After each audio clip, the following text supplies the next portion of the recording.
বিশাল সুবিশাল একটি বাড়ি। সেই বাড়ির ভেতরে মানুষ তো বসবাস করে না, তাহলে প্রত্যেক দিন রাতের বেলা কে কাঁদে? আজকের আমাদের ঘটনার বিষয়বস্তু সবাইকে বলবো, খুব মনোযোগ সহকারে দুটো ঘটনা আছে, শোনো। Welcome back to my channel. আশা করি সবাই খুব ভালো আছো, আমিও ভালো আছি।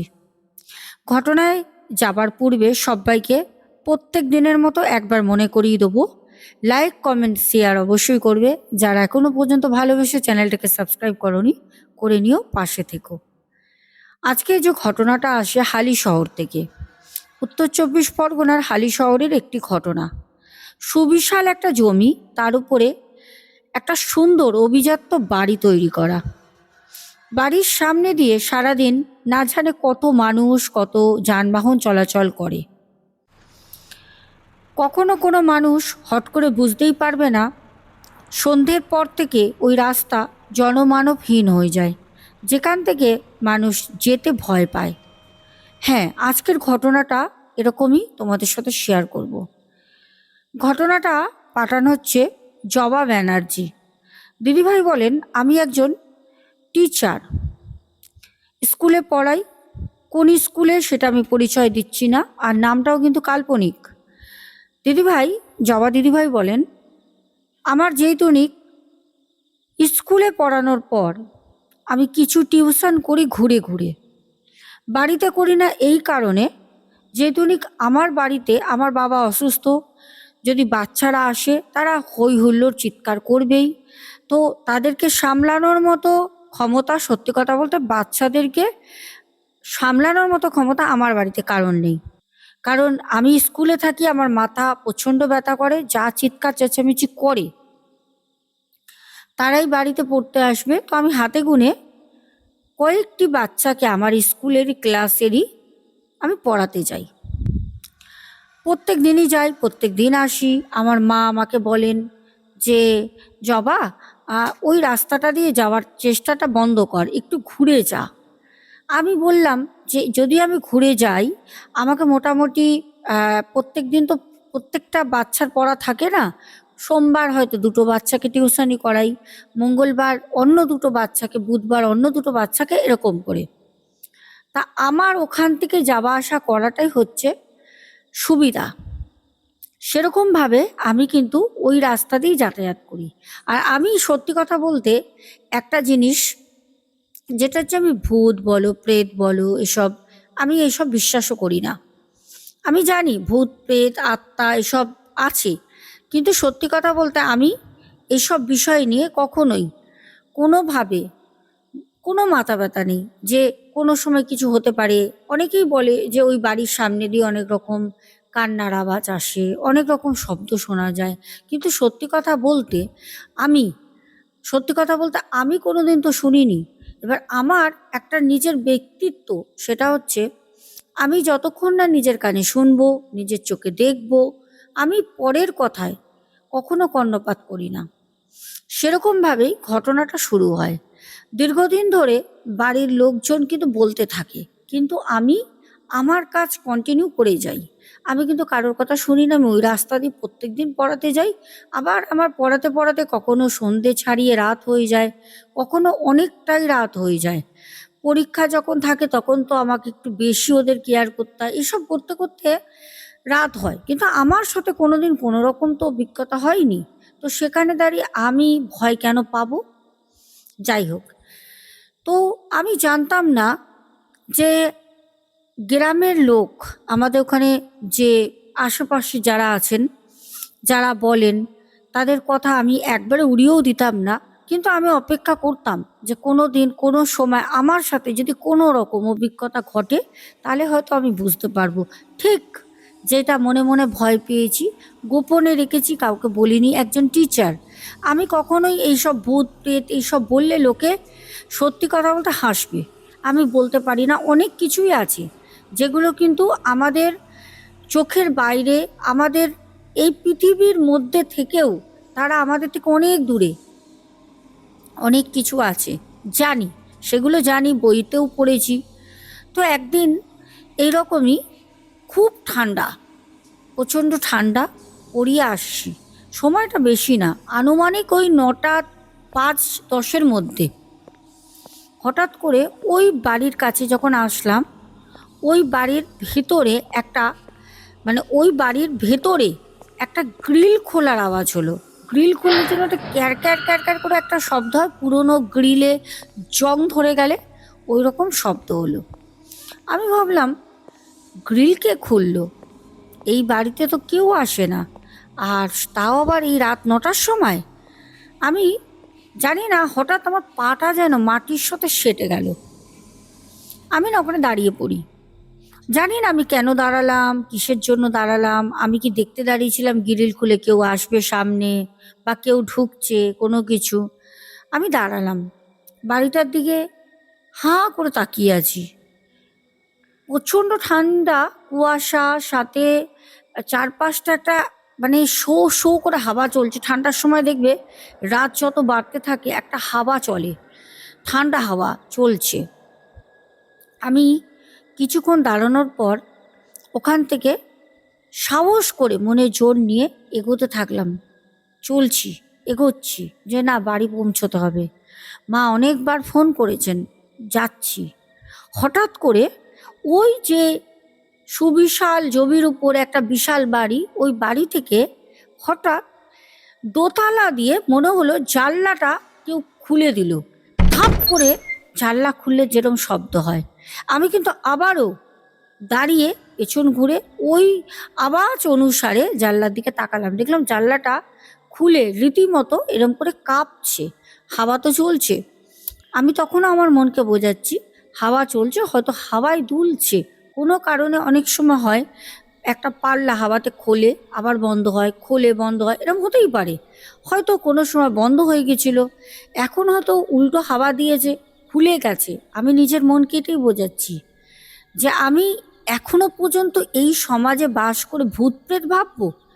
না না, হতেই পারে না।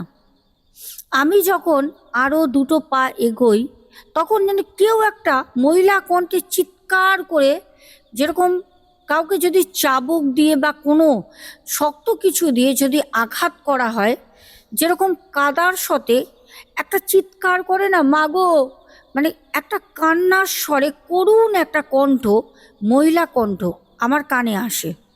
আমি থমকে ওখানে দাঁড়িয়ে পড়ি, কারণ এই কথাটাই তো আমাদের ওখানে লোক বলা কওয়া করতো। এটা তো আজকের না, আমি ছোট থাকতে আমি শুনেছি যে এইখানে এরকম এরকম হয়। আর আজকে আমি এই জিনিসটা প্রত্যক্ষ নিজে প্রমাণ পাচ্ছি।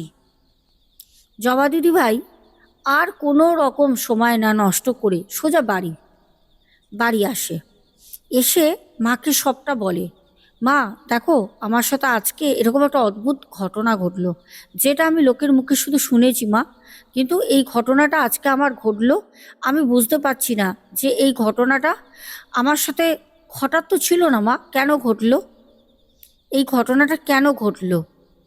তো সেখানে দাঁড়িয়ে সত্যি কথা বলতে আমার মা আমাকে খুব বকা দিলেন, কারণ আমার মা আমাকে বারবার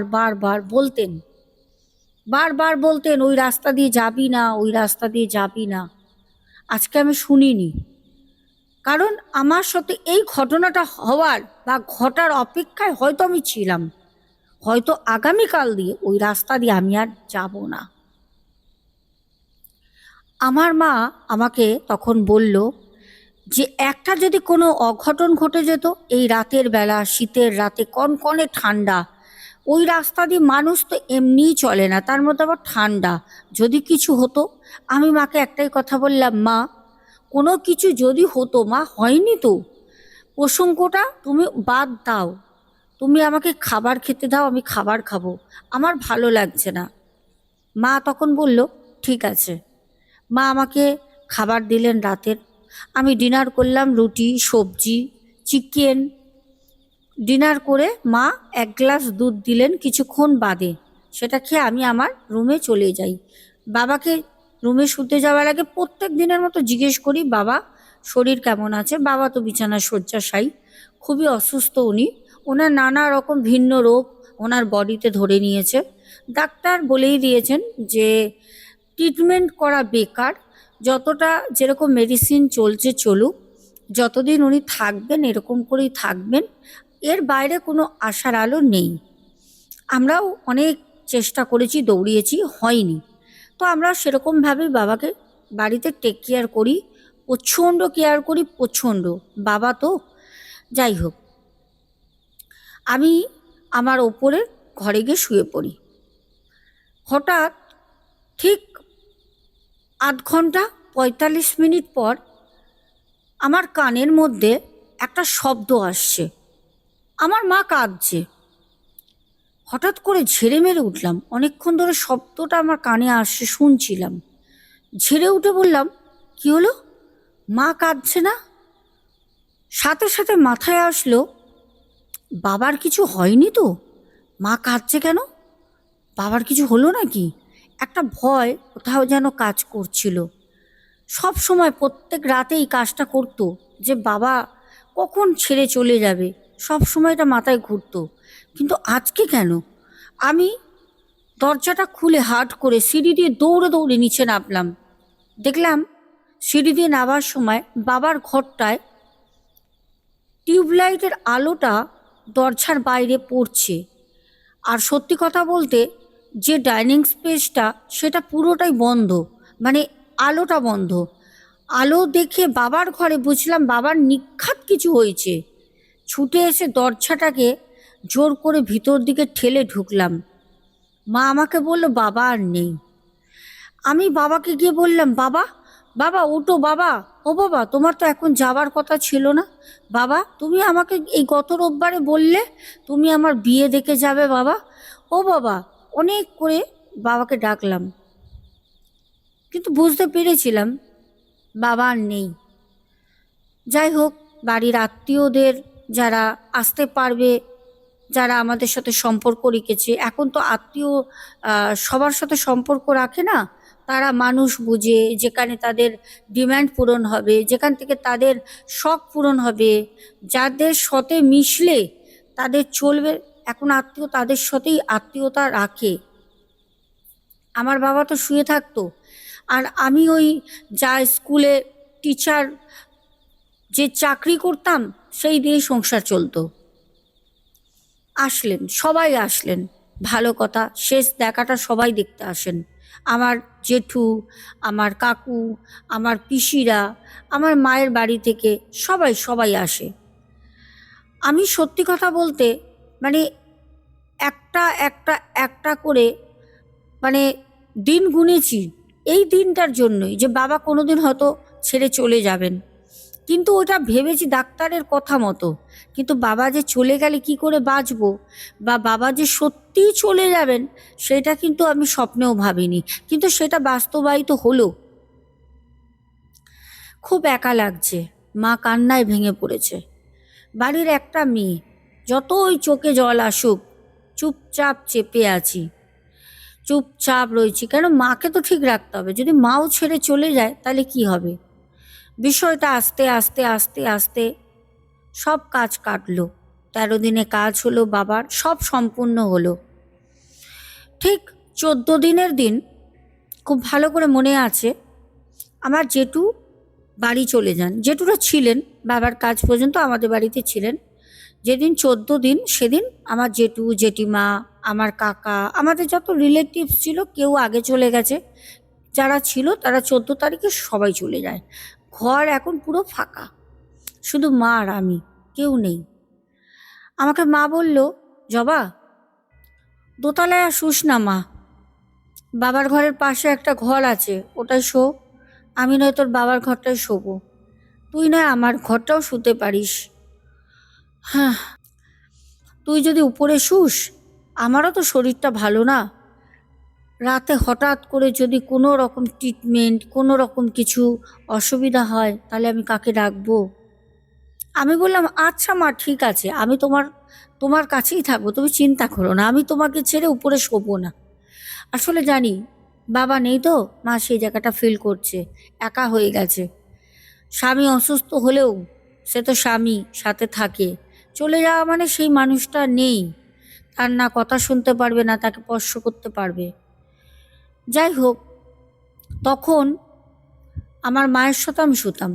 একা শুতে দিতাম না মাকে। আমি জানি মা একা শুলে কান্নাকাটি করবেন, কষ্ট পাবেন। মায়েরও শরীর খুব একটা ভালো না। বাবা চলে যেতে ওই ১৩ দিনের মধ্যে মায়ের শরীরের অবস্থা খুবই শোচনীয় হয়ে যায়। মায়ের সাথে আমি শুতাম।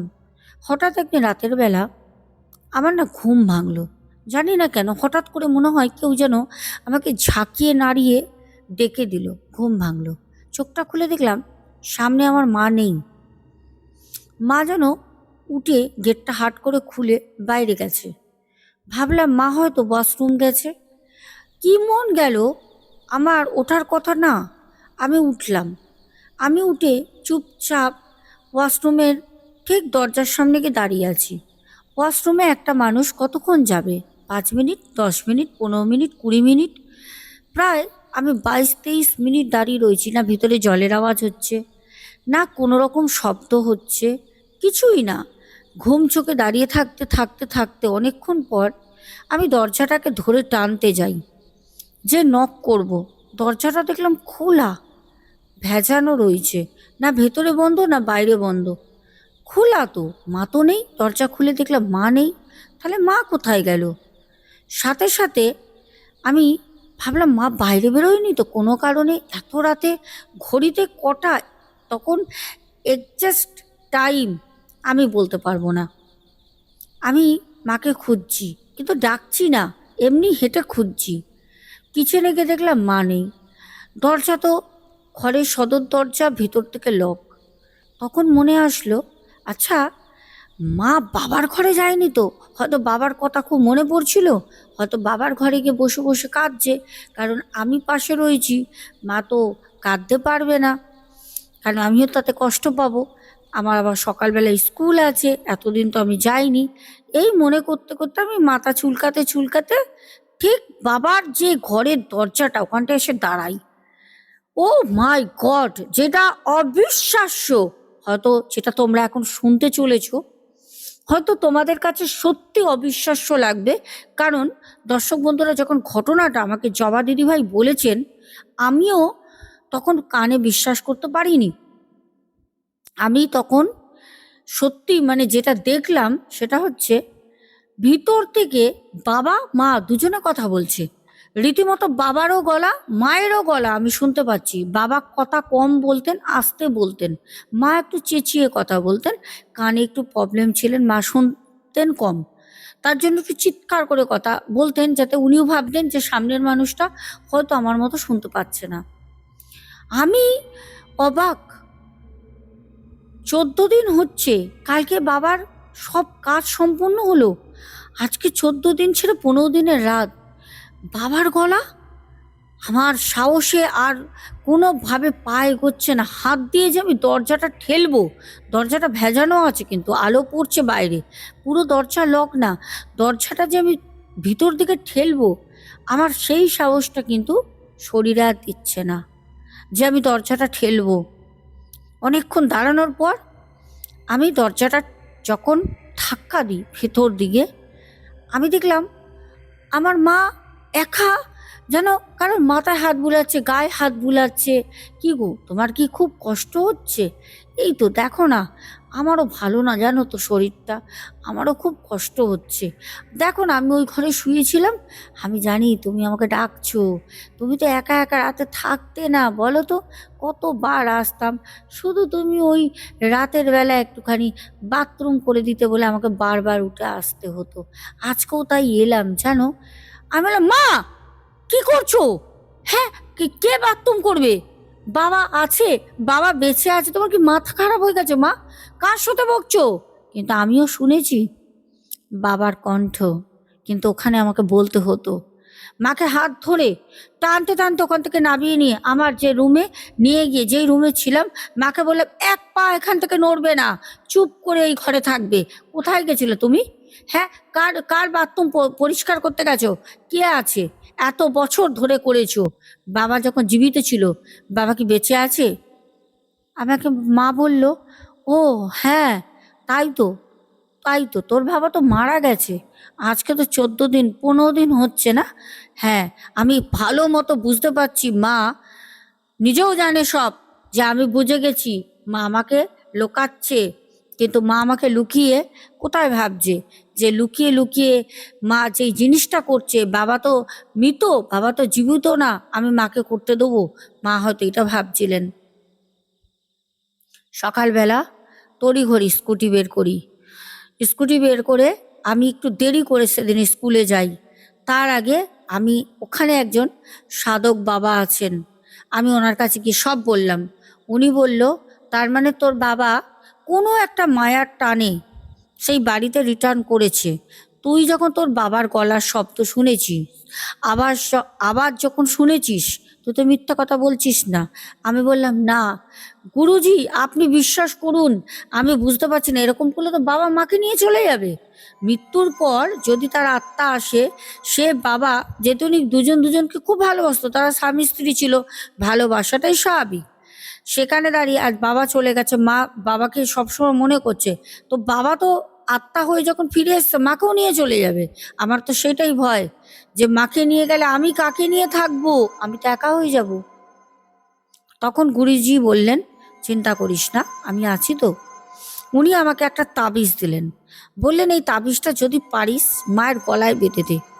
আমি বললাম, মা পড়তে চাইবেন? বললো, চাইবে না, জোর করে, তুই যেরকম দাপুটি মেয়ে ওরকম তোকে জোর করে ঝামেলা অশান্তি করে হলেও পড়াতে হবে, নাহলে তোর বাবা কিছু জন্য ফিরে এসছে, তার সাথে তোর মাকে নিয়ে চলে যাবে। আমি তখন বললাম, আচ্ছা ঠিক আছে, আমি দেখছি কি করা যায়। আমি বাড়ি গেলাম, বাড়িতে গিয়ে বললাম যে মা, তুমি রাতের বেলা এরকম বাবার ঘরে চলে গেছিলে, ভয় টয় মনে হয় পাচ্ছ, নাও বা পেলে পারে আমি তোমার জন্য একটা মাদুলি এনেছি, তাবিজ, সেই তাবিজটা তোমাকে ধারণ করতে হবে। আমার মা চিৎকার চেঁচামেচি করছে, ওরকম মায়ের দৃশ্য দেখিনি। মা কোনো মতে পড়বে না, কোনো মতে না তো না। মাকে বললে, মা বাবা তো চলে গেছে তোমাকে আজীবনের মতো ছেড়ে দিয়ে, আমিও তোমাকে ছেড়ে দিয়ে অন্যত্র চলে যাব, তুমি একা থাকো এই বাড়িতে। বলো তোমাকে আমার দরকার নেই তো আমি চলে যাই, বলো তুমি, আমি চলে যাই। অনেক করে বোঝাতে সেই বসে না মনে হচ্ছে এরকম করছে, আমি যেই দৃশ্যগুলো দেখছি মনে হচ্ছে আমার মা করছে না, মায়ের শরীরে কিছু একটা আছে। কিছুক্ষণ পর মা একটু হালকা হলো, মাকে আমি গলায় পরিয়ে দিই, মাকে পরিয়ে দিই। যেদিন দিয়ে পড়ালাম সেদিন দিয়ে মা বিছানায় পড়লো। ঠিক মা 6 মাস না যেতে যেতে মারা গেল। মাকে কিন্তু আমি আটকাতে পারলাম না, গুরুজির কাছে গেলাম, গুরুজিকে আমি সবটা বললাম। গুরুজি আমাকে তখন বলল যে আমি তো বুঝতে পারিনি, তুই যেরমভাবে এসে বলেছিলিস করলাম, কিন্তু তোর বাবারও সেদিন মৃত্যুর সময় ছিল না, আমি পরে দেখেছি কিছু একটা জিনিস তোর বাবাকে নিয়ে গেছে। তোর বাবার যে আত্মাটা খুব দুর্বল ছিল, মানে যাবে যাবে করছিল, হয়তো ওই সময় না গেলেও 6 মাস 1 বছরের মধ্যে চলে যেত, কিন্তু এত তাড়াতাড়ি যাওয়ার ছিল না। কোনো আত্মা এসে তোর বাবাকে নিয়ে গেছে, সেই আত্মাই আবার তোর মাকেও নিয়ে গেছে। এবার সেই 3টে আত্মা এখন একত্র হয়ে তোকে নিয়ে যাওয়ার কিন্তু পুরো চেষ্টা আছে। তখন দিদিভাই বলে যে আমি এই বাড়ি লক করে দিই, করে দিয়ে আমি এখান থেকে সোজা মাসিমণির বাড়ি চলে যাচ্ছি। ছোট মাসিমণির কোনো সন্তান নেই, সেখানে চলে যায় যাদবপুর। বলছে দিদিভাই, যাদবপুরে গিয়ে আমি যখন থাকি, আমি মাঝে মাঝে বাবা মায়ের স্বপ্ন দেখতাম। সেই স্বপ্নের মধ্যে একটা মেয়েকে দেখতে পেতাম, আমি জানি না সেই মেয়েটা কে। মেয়েটাকে আমি দেখতাম, মেয়েটা একটা জানলায় দাঁড়িয়ে দাঁড়িয়ে রাস্তা দেখছে, পুরো ফ্যাকাশে কালো মুখ, চোখের পুরো কোটর হয়ে গেছে, চুলগুলো ছাড়া, বীভৎস তার মুখ, মনে হতো যেন ঠোঁটগুলো সাদা বরফের মতো চাদর পড়ে গেছে। এইরকম একটা দৃশ্য আমি দেখতাম আমার বাবা মায়ের সাথে সেই মেয়েটাকে। যেই দিন আমি ভাবতাম যে মেয়েটা কে, একদিন জমিটা আমি বিক্রি করব বলে নানা রকম ওখানে ব্রোকার প্রোমোটার সবাইকে লাগাই, তো একটা পার্টি হয়, আমি আসি, তাকে ঘরটা দেখাবো সব কিছু। তো বাড়িটা আমার বিক্রি হয়ে যায়। যখন আমি সব কিছু করে ফিরছি, মানে বাড়ি তখন বিক্রি হয়নি, কিন্তু ওই লোকই বাড়ি নিয়েছে। যখন আমি ওখান থেকে ফিরছি তখন স্বপ্নে দেখা জানলাটা আমি দেখতে পাই, সেই সুবিশাল জমির সুন্দর বিশাল বড় বাড়িটার জানলা, যেই জানলাটা সেদিন রাতে খুলে গেছিল। আর সেদিন রাতেই আর বাড়িতে আসার পর আমার বাবা মারা যায়, তাহলে সেই দিন কি আমি দাঁড়িয়ে দেখেছিলাম বলে পেছন ঘুরে সেই আত্মাটা কি আমার বাড়িতে এসে আমার বাবাকে নিয়ে গেল? আমার আমাকে নিতে এসে আমার বাবা দুর্বল ছিল তার জন্য, আমার বাবার যাবার ছিল তার জন্য সময়ের কিছুটা আগে। একটা প্রশ্ন দর্শক বন্ধু তোমাদের কাছে রইল। জবা দিদি ভাই আমাকে বলেছেন যে এর প্রশ্নটা আমি আজও খুঁজছি, যে এই কারণেই কি আমার বাবা মারা গেলেন, তারপর আমার মা মারা গেলেন, আর এখন টার্গেট আমি। কিন্তু বাড়ি বিক্রি করে দেওয়া হয় যাদবপুরে, এখনও মাসিমণির কাছে জবা দিদিভাই থাকেন, স্কুলটাও ছেড়ে দেয়, উনি যাদবপুরেই একটা প্রাইভেট কোচিং সেন্টার খোলেন, ওখানেই উনি বাচ্চাদের পড়ান। এই ছিল আজকের প্রথম ঘটনা। দ্বিতীয় ঘটনাটা তোমাদের সাথে শেয়ার করি। দ্বিতীয় ঘটনাটা আমাদের পিঙ্কি পাঠায়, পিঙ্কি হালদার। পিঙ্কি বলে, দিদি ভাই আমাদের বাড়িতে আমার ঠাকুমা বলতেন আমাদের বাড়িতে নাকি আমাদের বাস্তুর দোষ আছে। আর আমরা বাস্তুর দোষ বলতে কোনোদিন কিছু বুঝতাম না অ্যাকচুয়ালি বাস্তু দোষটা কি হয়।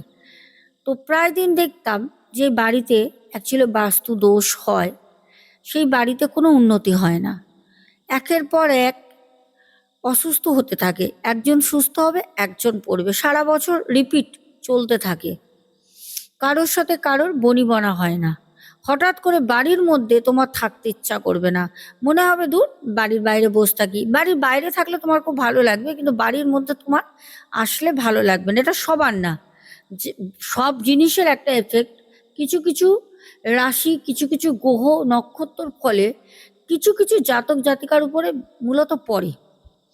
একটা বাড়িতে 10 জন বাস করো, তোমার বাড়ির বাস্তু খারাপ, 10 জনেরই যে একই রকম মনের প্রভাব চলবে, মন খারাপ হবে, অর্থের মানে খুব খারাপ অবস্থা হবে, অর্থ নেই, কাজ নেই, বেকারত্ব, 1 জন 2 জন 3 জন এরম হতে পারে, সবার কিন্তু 10 জনের হবে না। তো রাশি, তার গ্রহ, তার দিক, তার নক্ষত্র সব কিছু তার বিচারে, তার পুষ্টি বিচার করলে বোঝা যায়, তার বিচারে তখন বোঝা যায় যে বাস্তু দোষের কারণে এই মানুষটার এই প্রভাব চলছে। কোনো কর্মক্ষেত্রে কর্মস্থলে যোগাযোগ করছে, 2 দিন 4 দিন 1 মাস স্যালারি নিয়ে বাড়ি এসে বসে রয়েছে, তার দ্বারাই কাজ হচ্ছে না, সে চেষ্টা করছে, করতে চাইছে কিন্তু কাজ হচ্ছে না। বাস্তু যদি ঠিক না থাকে এগুলো হয়। তো আমাদের পিঙ্কি বোন বলে আমাদের বাড়ির বাস্তু ঠিক ছিল না, আমার ঠাকুমা সবসময় বলতো।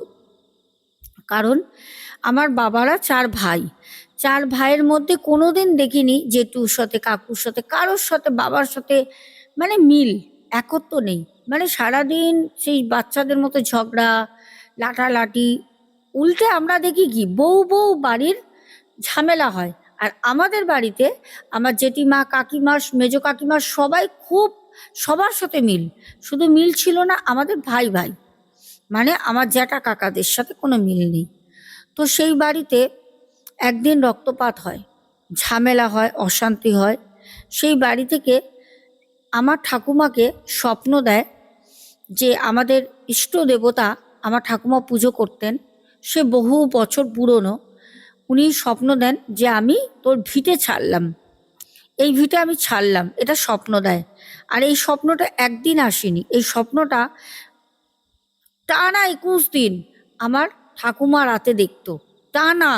মানে প্রথম 2 দিন 4 দিন দেখলো, আবার একদিন বাদ দিয়ে আবার টানা, কিন্তু প্রত্যেক দিন একরকমই স্বপ্ন, কিন্তু প্রত্যেক দিন দেখতো।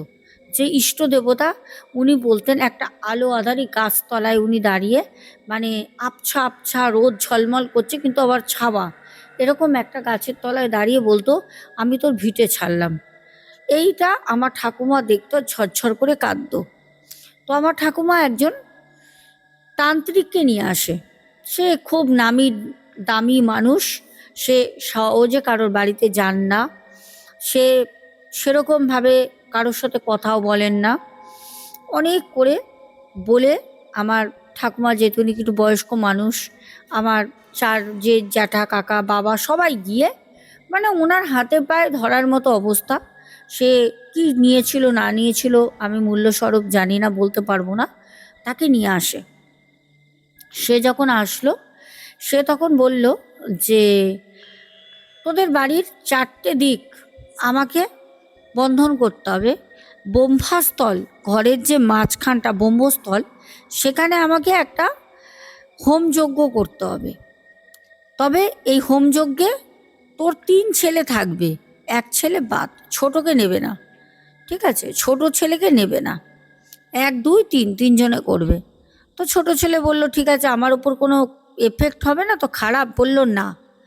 এইবার হোমযজ্ঞ, পুজো সামগ্রী সব কিছু কথা মতো আনা, চারদিকে যেরকম কাজ উনি বলেছে নির্দেশ মতো ওরা মাটি খোঁড়ে, আমার কাকা জ্যাঠা বাবারা সব কিছু করে দিয়ে যায়, পুজো টুজো করে দিয়ে যায়। যাওয়ার পর আমার যে ছোট কাকা, সে তো বসেনি, সে অসুস্থ হয়ে পড়ে সেদিন রাত থেকে। হঠাৎ রাতের বেলা, হঠাৎ, কোনো দিন আগে হয়নি, সে বমি করছে, রক্ত বমি, হঠাৎ রক্ত বমি করছে। এবার হসপিটালাইজড করা হয় সকালবেলা। রাতটুকুনি কোনো রকমে যেরম করে হোক মাথায় জল টল দিয়ে ঠান্ডা জল খাবিয়ে রাখা হয়, সকালবেলা হসপিটালাইজড করা হয়। ডাক্তার ডেকে বলল ওনার কন্ডিশন খুব ক্রিটিক্যাল, সিরিয়াস অবস্থা আছে, উনি হয়তো বাঁচবেন না। এবার বাঁচবেন না এই কথাটা শুনে তখন যে ছোট কাকি, সে তো মানে কান্নায় পুরো ভেঙে পড়েছে যে কি হলো এমন, কি এক রাতের মধ্যে এমন কি হলো যে বলছে বাঁচবে না। ভালো তো, সুস্থ, আমার মানে জ্যাঠা কাকা বাবা সবাই ভালো ছিল, কাজকর্ম করে সব করে, কি এমন হলো? হসপিটালে ৩ দিনের মধ্যে আমার ছোট কাকা মারা গেল, রক্ত বমি করতে, ডাক্তার ধরতেই পারলো না। ওষুধ দিচ্ছে, ওষুধ সব ফেল হয়ে যাচ্ছে, কিছু মানে ওনার শরীরে নিচ্ছেই না। বাড়ির সবাই ভেঙে পড়লো। আমার ছোট কাকি কাজ টাজ করে সে চলে যায় তার মায়ের কাছে। সে একা কি করবে এখানে, বাচ্চা টাচ্চা ছিল না, চলে যায়। কিছুদিন পর বাড়িতে আবার সেই চূড়ান্ত অশান্তি ঝামেলা, মানে অবস্থা একদম মানে খারাপ হয়ে যায় আগের থেকেও বেশি। তখন আমার ঠাকুমা বলল যে কোনো একটা জায়গায় গিয়ে একটা দেখাতে হবে, কিছু মনে হচ্ছে ভুল হয়েছে।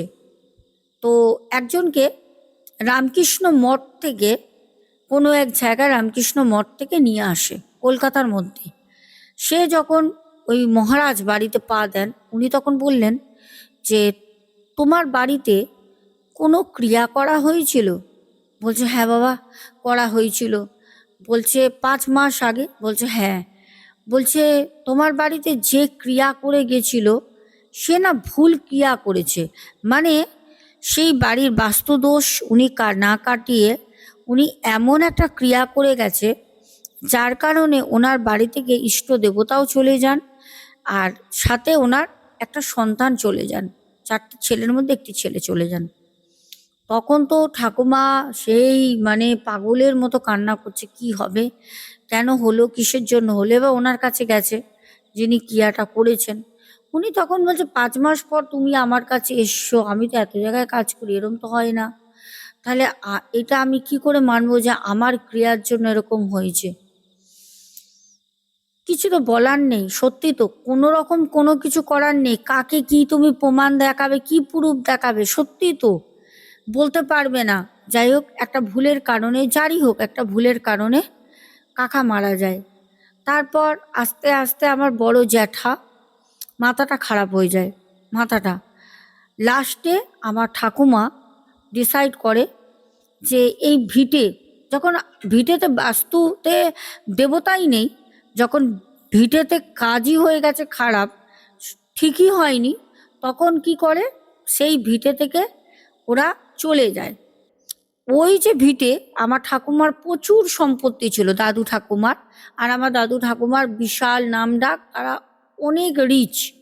তো সেই বাড়িটা তারা আশ্রমকে দান করে দেয়। যে বাবা এসছিলেন সেই কোনো একটা মঠ থেকে, রামকৃষ্ণ মঠ থেকে, তাকে সেটা দান করিয়ে দেন আমার ঠাকুমা। এই ছিল দুটো ঘটনা। হ্যাঁ, পরের ঘটনা হয়তো ভূতের না বা কিছু, এটা হচ্ছে একটা মানুষকে জাগরিক করা। সব জায়গায় সব কিছু সব রকমভাবে না হয় না, বুঝেছো? যারা এইসব, আমার কাছে অনেক এরকম পার্সোনাল মেসেজ আসে, আমি না মানে তাদের ফটো বা তাদের কিছু দেখাতে পারি না, এরকম প্রচুর আসে, ঠিক আছে? জানি এগুলো তোমাদের ঘটনার মাঝে দেওয়া মানে তোমাদের জাগ্রত করা, তোমাদেরকে বোঝানো, আর কিছু না। আর তোমাদের আজকে আমি কমেন্ট পড়ছি না, 35 মিনিট ওভার হয়ে গেছে, আজকেও কমেন্ট পড়ছি না। আর এবার আমি বলি, ঘটনার প্রথমেই তোমাদের বললাম আমি ভালো আছি। আমি ভালো আছি কখনো কখনো, কিন্তু বেশিরভাগ সময়টা আমাবস্যার কাজগুলো করার পর আমার এই যে 2 দিন ধরে চেস্ট পেন হচ্ছে। অনেক বোনরাই আমার জানে, অনেক ভাইরা জানে, যারা হোয়াটসঅ্যাপে প্রত্যেক দিন খবর নেয়। তো চেস্ট পেন হচ্ছে, ডক্টরের কাছে আগামীকাল আবারও যাব। ডক্টর দেখাচ্ছি, ট্রিটমেন্ট করাচ্ছি। তো যাই হোক, তোমরা একটুখানি বড় মায়ের কাছে, আমি তো বলছি সবসময় বড় মা তো আছেন, আমি জানি প্রত্যেকটা মানুষের মধ্যেই কিন্তু ভগবান বাস করে। তাই তোমরাও ভগবানকে বলো যে তোমাদের দাদা ভাইয়েরও শরীরটা সেরকম ভালো নেই, যাতে আমরা দুজনই সুস্থ থাকি, ভালো থাকি। কারণ আমরা কারোর ক্ষতি করি না, যতটা পারি ভালো করি। অজ্ঞাত অবস্থায়ও কারোর ক্ষতি করি না, তো জীবিত অবস্থায় কেন করব? যাই হোক, এখনের মতো রাখছি। বড় মায়ের আশীর্বাদ সবার মাথার উপরে থাক। সবাই খুব ভালো থেকো, দেখা হবে অবশ্যই আগামীকাল তোমাদের সাথে। এখনের মতো শুভরাত্রি, টাটা।